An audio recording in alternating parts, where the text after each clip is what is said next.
Situation in Iran remains unpredictable, where there are multiple reasons we are seeing for escalation, but we also have enough reasons to assume that de-escalation is also being looked forward to. But when we are talking about US intervening and trying to protect the democracy and the humanitarian possibilities in Iran, we need to know that what exactly in this lies for the other neighbors and whole of the West Asia.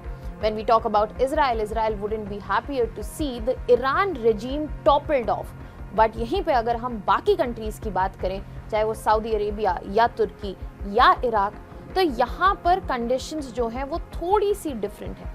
But what is the difference that we are talking about? But the other countries which have been anti-Iran for the longest time, why they are lobbying for de-escalation, why they are coming together to stop US, even though they are not the best friends with Iran. This is a very complicated situation where West Asia and the majority of powers present there, they want the stability in the instability that has been maintained over the years. और यही reason है जिसकी वजह से यहाँ पर Iran एक तरफ अलग रहता है, वेस्ट एशिया में टारगेटेड रहता है, but in the times of Iran crisis, the other West Asian powers do not want US to go ahead and attack. What are the reasons that West Asia has decided that a bad status quo, remaining things in the place are more important than bringing in a big time war which can destabilize the whole of the region? What are the reasons behind it? यहाँ पे क्या ऐसे पहलू हैं जो हमें समझने की ज़रूरत है इंटरनेशनल रिलेशंस के पर्सपेक्टिव से, and what are the consequences that the West Asian countries are trying to save themselves from? Let us try to understand. Stay tuned till the end of the session. We will not be only understanding the status quo, we will be understanding that what are the escalation points at our hand, how the de-escalation is happening, what is the lobbying and what are the reasons for lobbying, and how the status quo or the big time war is looking in front of us. In West Asia, instability is not an accident of geopolitics. It is a very much calculated, managed outcome so as to ensure there is no escalation into a full big war. Hello everyone, welcome to Vajiram and Ravi's Flash News. My name is Shubhangi Singh, and in today's session, we will be understanding in detail that why exactly the full-blown big war is being avoided in totality by the group of West Asia, and also understand that what exactly is happening in West Asia. Will there be an attack on Iran or will there be de-escalation? Where is the situation moving as of now? So today we are going to put on this geopolitical lens to understand and analyze this whole situation right in front of us. Starting with understanding the first thing, that when we are talking about instability in West Asia constantly, what do we mean about it? So especially when we look at the West Asian region, when you look at Iran right here, which is in a full-blown crisis situation where the citizens, all class citizens, have gone outright in protest, where the state is trying to curb these protests and using very stringent means, and also US has entered this situation where they are almost ready to strike or do a military intervention to control this situation on the humanitarian grounds. But when we are talking about West Asia has never been a stable region, and all the players have never been in one yard, which are Shiites. In this context, Iran has for the longest time been isolated in this zone. Iran remains the host of the axis of resistance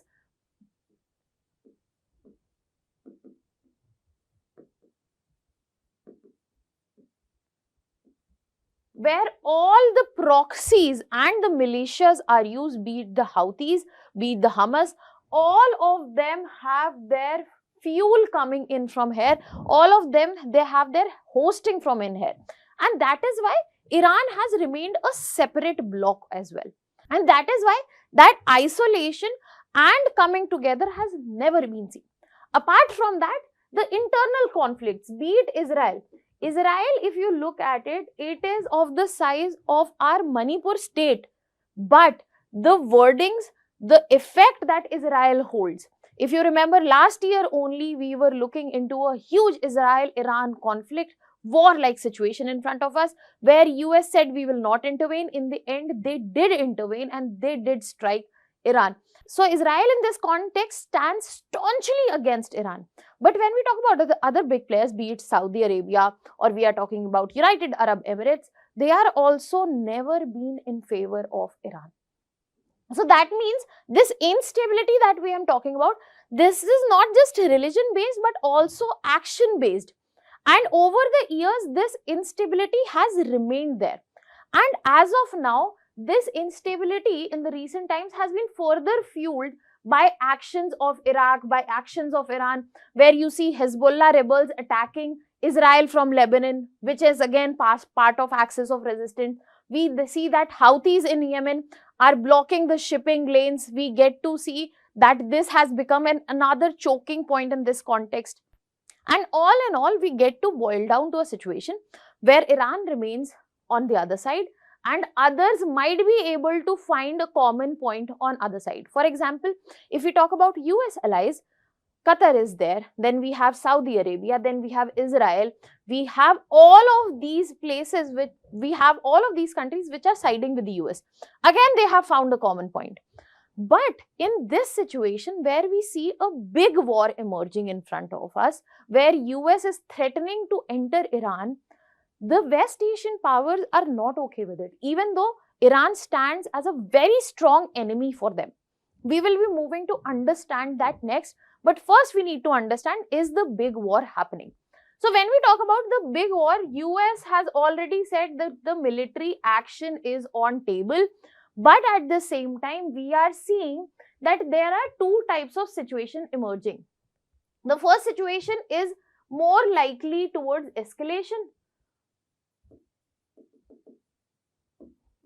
And there are certain situations which show that there is also probably de-escalation happening. For example, there have been talks about the successor.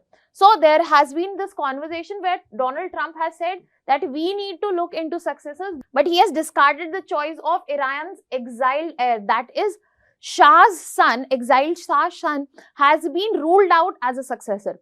Other than that, Iran's supreme leader Ayatollah Khamenei has been planning on a Moxa exit. So these have been emerging which highlight the fact that escalation is on cards. Not just that, we also have other situations on our hand, such as Iran has very clearly warned that if at all US strikes, then US will be seeing strike back, and that is why US has been withdrawing personnel from the bases. Especially if we talk about Al Udeid base, we have seen that US has already pulled up some personnel as a precautionary measure. Again, highlighting towards the fact that something might actually happen, that this situation might actually break down into a war. There have been other situations such as Iran's shutting down its airspace, where US is moving an aircraft carrier via South China Sea towards West Asia, because as of now, US has no aircraft carrier stationed in West Asia. So, US's aircraft carrier has departed from South China Sea and it is heading towards West Asia. All of these are indicating that it is literally, the war is literally at the brink of the edge and it might topple off at any moment. Whereas on the other hand, when you look at incidents where President Donald Trump is saying that, okay, the hangings, the killings by the state in Iran has stopped and Iran has promised that this will be paused. There are situations where there have been confirmations from Pakistan and that, okay, that Iran has decided to pause down on the hangings. There are certain conversations going on between US and Iran. All of this brings us into the question, is de-escalation also possible? But we can never trust what exactly is going on, because who we have in the situation, that is President Donald Trump. In last 1 year, we have seen it enough times that he says one thing and goes up doing another. Where when we are talking about last year itself, 6 months back, Israel-Iran war, where US said that we are going to be on table to talk about it, and the very next day there were direct US strikes on Iran's nuclear facility.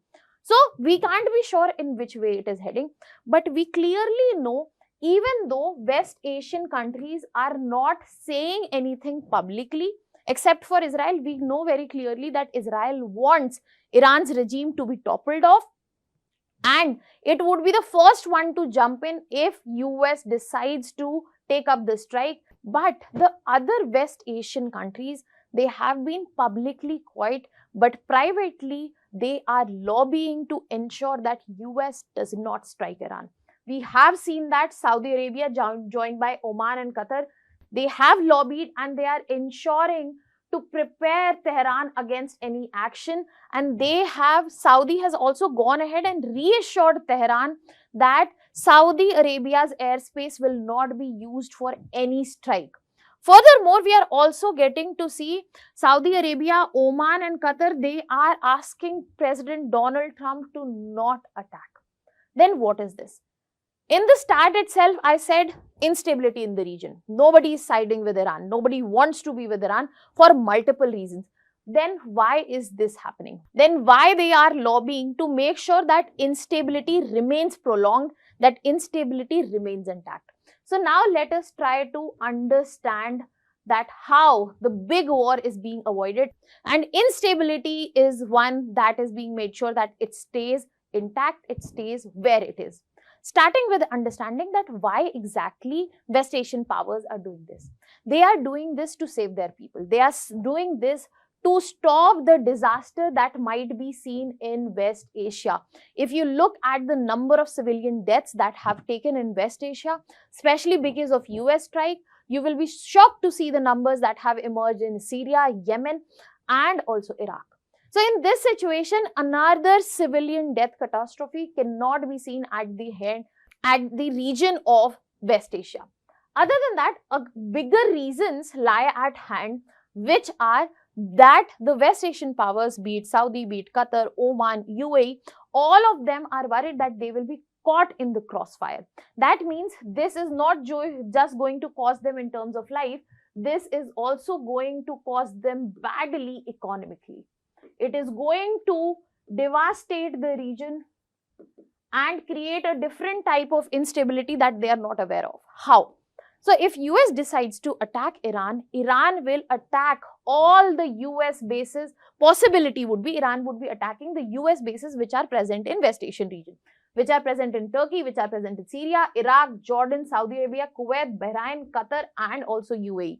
That means the US bases are not just in danger, but the infrastructure, the civilians, and the region here remains unstable. And this is not something that is possible. That has already been done in Iran.